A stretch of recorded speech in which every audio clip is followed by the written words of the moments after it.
Yo, what's going on, everybody? It is Straight Outta Boston here. Today I'm back for episode number 11 of my Brooklyn Nets My League series here on NBA 2K16. So Sim Bolar goes down with an injury. He will be out for this episode. We are taking on the Atlanta Hawks, a team that made the Eastern Conference Finals last season. And let's kick it to Ernie, Shaq, and as Kenny. we come up to the midway point of the season, Kenny, we're seeing some of the veterans who started slower now picking up the pace. Well, I think early on, a lot of times, if you've been in the playoff for some veterans, the early going in the season is a little mundane.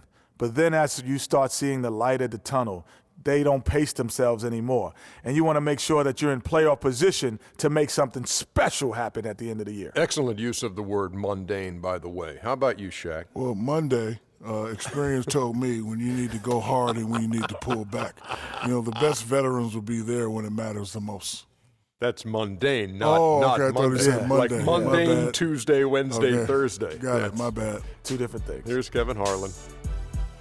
So to give you guys some context, Ernie was actually not too correct in that pregame dialogue there that the pregame show had. It is not really close to the midway point of the season. This is game number 18, I believe, or game number 19, I want to say. So we're not even like a quarter of the way through the season, so I don't really know what the whole point of that was. But either way, we're taking on the Atlanta Hawks, as I said, team that made the conference finals last season. A very good basketball team still. They've gotten off to a hot start this year and are a bit of an interesting model, for building our Brooklyn Nets team, because this is a Hawks team that never really had a superstar. I mean, Al Horford, I think he was a top 3 pick, I want to say, in the 2007 or 2008 NBA draft. I don't remember exactly where and when he was picked, but it was around that time. He's a very high draft pick, and he's been a very good NBA player for a very long time, but I wouldn't say he's quite ever been, maybe he was at some point in his career, but at this point, especially after the injuries he suffered in the last couple of seasons, I don't really think you can call him a top 10 player anymore. And so the Hawks are an interesting matchup because they provide an interesting doppelganger of sorts as to the way we almost want to build this team, because, we've sort of done it without a high lottery pick so far. And, not to say that our rebuilding process is even nearly complete, but, it sort of seems like that's the path by which we're going to take. I mean, I really don't see a way, other than a trade, or we just sort of get lucky in the lottery, that we're really going to get a high draft pick or really, get a top-end talent. And so, I mean, I wouldn't say in 2K necessarily that prohibits you from winning an NBA championship, but in real life it might. I mean, if you look at past NBA champions, pretty much all of them, I mean, there are a few exceptions, but pretty much all of them have had all-time players playing at all-time levels, in the midst of a team's championship run. But anyway, another interesting part of this matchup is the power forward matchup of Paul Millsap versus Derek Favors. It's a bit of the mentor versus the protege. Of course, Favors was Millsap's backup in Utah for a little while, and Favors was the reason, or one of the reasons, Utah didn't really want us to re-sign Paul Millsap, even though he only signed with Atlanta. Was it 2 years, $18 million, I think, was the original contract he signed with. And of course now he's got the 4-year, $60 million extension, I want to say, or 3-year, $60 million. He's got some big extension this year. But either way, interesting little power forward matchup there. Favors had a really nice game. As did the Brooklyn Nets. We came out, actually played pretty well in the first quarter, up 6 points early. It's Harrison Barnes going to the bucket, playing a little small ball 4, running some pick and roll, and getting the layup to go there. So we're up by 9 now. It's Jeff Teague trying to put the moves on Jordan Clarkson, goes to the half spin and gets to the hoop right there for the left-handed layup. Now it's Horford on the break. He's going to stop, try to give this one up to Kyle Korver, but it's intercepted by Eric Gordon. He splits the D and goes all the way to the other end for the coast-to-coast jam right there. So back up by 13 now, an early lead for the Brooklyn Nets, playing very well. Millsap, though, finds a cutting Kyle Korver to the bucket, and Korver gets the layup to go, so the lead is back down to 11. Now it's Teague trying to get to the bucket. He's going to stop, find his man Wilson Chandler for 3, and Chandler, one of the newest Hawks, knocks down that jumper. Of course, he was picked up in this past offseason, not in real life, of course, in this video game, is what I'm referring to, and he knocks down another 3, that time in the corner. Lead is down to 5 all of a sudden. Here's Shelvin Mack trying to get a pick and roll going with CJ McCullough, who actually is going to pop and shoot the midi right there, which I didn't even know he could shoot, but he knocks that one down pretty effectively. Now we're up by 7. It's Derek Favors being covered by some big white guy here. I believe this is Mike Muscala, and Muscala can't do anything against Favors, who just bullies his way into the paint and gets the one-handed flush. And now it is Dennis Schroeder, actually it's Tim Hardaway Jr., going to the bucket floater, and that one goes. So it is now a 5-point game once again, getting towards the end of the second quarter here. Evan Fournier trying to run a little pick and roll, and it's Favors to the bucket. He slams that one down. He's got 19 so far in this half. And he, like I said, is off to a very good start, up by 5. It is Schroeder now. This is actually Schroeder, not Hardaway Jr. He's going to knock down the jumper. So the lead gets down to 3, and that would be the score entering half. As you're going to see, it will be 49-46. Brooklyn on top by 3, on top by a trio of points there. You can't say a pair, so I will say a trio then. But there it is. Favors was a beast in the first half, and you can see we shot 54%, holding Atlanta to just 46% shooting, out assisting them, not out rebounding them, but we were also 90% from the line. A very impressive number right there. As you can see, start of the third quarter, Jeff Teague to the bucket.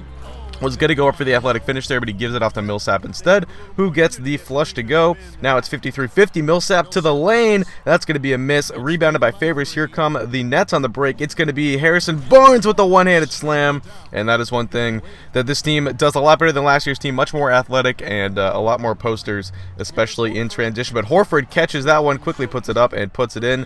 So it's a 4-point game. And now Shelvin Mack with the ball, trying to look for a screen. Finds Favors, who's going to find, actually finds Lopez, who's going to find Terrence Ross. Foul line extended. That three-pointer's money. So we're back up by 7. Now it's Fournier trying to run the break here. He's going to find Favors cutting to the basket. He's actually going to take the jumper, but it goes anyway. So we're back up by 9. Another run here going on by the Nets as we look to open this game back up. But it's Chandler answering back with another three-pointer. So Chandler, and it would be an interesting fit on the Hawks team in real life. Could play some wing for them. I could see it.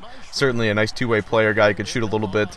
And he was a good fit in this episode. He had a good game, as you saw. Gets the assist right there to the Hardaway Jr. bucket in transition. Now it is Muscala popping a 3, and that one's going to rim out. But Myers Leonard is there for the putback. So one of the new Atlanta big men, Myers Leonard, getting in on it. He was another guy I picked up, not in real life, but in this game by this team. It's Eric Gordon with the spin cycle, move to the bucket, two-handed slam. Impressive stuff out of Eric Gordon. He had, I think, 16 points on 11 shots tonight. He goes to the bucket once again, end of the quarter, and gets the finger roll layup to go. And then you can see Atlanta turns it over on the other end. So time would expire here in the third quarter. Brooklyn enters the break, not the break, but the intermission here, up by 5 as we are up 70-65. Atlanta looking to make one final run. Don't want to lose at home. They're a very tough team to beat anywhere you play them, but especially at Phillips Arena in Atlanta. But we've got the edge here early in the fourth. It's Hardaway Jr. for 3, and he rainbows that one in. Lead is down to 2 now, as it's going to be Lopez finding the cutting Clarkson to the bucket, and Clarkson lays that one out off the glass, just his first bucket of the evening here, but it puts us back up by 4. Now Lopez looking for Gordon on the quick outlet pass, and Gordon goes right to the bucket. Great pass by Lopez. He'll pick up an assist on that one. Lopez didn't have a great day scoring the basketball, but did a lot of other things well. Finished with 5 blocks. I think he had 4 or 5 assists and 7 rebounds, so did a lot with the basketball besides put it in the bucket, really. As Favors did a lot of that today. He's got 30 now after that one-handed slam. We're back up by 4, but now it's down to 2, and it's Jeff Teague with the ball finding Millsap, top of the key for the lead, and it is good. The first lead the Hawks have held all day, or at least since the first quarter, I should say, as Millsap gives them the lead by 1, but Favors on the other end, right back to it on the pick and roll, so he puts us back up by 182-81. Now's the score. It's Barnes on the break, looking for Gordon to the bucket, left hand. That layup is good off the glass. We're back up by 3. Now a 3-point game other end for the Hawks. T trying to run the pick and roll, tries to find Millsap, but it's picked off by Lopez, his second steal in a row. Now it's Gordon, alley-oop to Harrison Barnes, and we go back up by 5. Now here comes Clarkson trying to run a pick and roll. Probably could have found Lance in the corner there, but it's Barnes in the other corner. He knocks down the 3. We go back up by 6. 89-83 is the score. Now 91-85. Teague with the ball looking for Horford. Good post position. He gets on Favors right there and then just muscles his way under the bucket there for the easy lay-in. So it's a 4-point game. And now Stevenson going to the bucket. He gets blocked. Rebounded by Teague. Here come the Hawks on the break. It's Wilson Chandler. Gives it to Korver. Layup is no good. Rebounded by Favors. Outlet to Stevenson. Lance is going to alley-oop it to Harrison Barnes. Go back up by 6, 56 seconds to play, and that would pretty much ice the game. Here we go, up by 8, and that would be the final score. 97-89 is your final. Brooklyn gets the road victory, an impressive victory here, as we improve to 9-9 on the season, so off to a pretty solid start. I mean, if we could win about 40 games this year, I'd be pretty satisfied. That should be good enough to make the playoffs in the Eastern Conference, and that's really the only goal I have this season. I'm not expecting to be a title contender by any stretch of the imagination, but I think this should be a playoff team in the East, and getting a good road victory over a tough team like Atlanta, even if it's early in the season, still a pretty good step in that right direction. So anyway, take a look at the Brooklyn box score here. You can also see Atlanta's. Horford had 20 on 13, but Millsap had 20 on 17 shots, so not a very efficient day out of him. 14 assists for Jeff Teague, but it was not enough. Brooklyn picks up the victory, so that's going to do it. Hope you guys enjoy. Thanks for watching, and I'm out. Peace. Kevin, much appreciated. And now let's present our Jordan Player of the Game, Derek Favors. He put up a new season high tonight, and if he keeps shooting like he did tonight before the season's over, he might pop it. A big key to his team's victory here. Boom, boom, boom. That's right, Ernie. Instruments. This guy was instrumental tonight in making sure they avoided a second straight loss. They needed somebody to step up tonight, and he was their guy. He was up to every single challenge he faced tonight. He was in such control of the ball game. His showcase of his skill set was awesome. And that brings us to the end of our broadcast for this evening. For Kenny Smith, Shaquille O'Neal, Kevin Harlan, and our illustrious 2K Sports Group, this is Ernie Johnson saying good night, and we'll see you again soon, but not soon enough.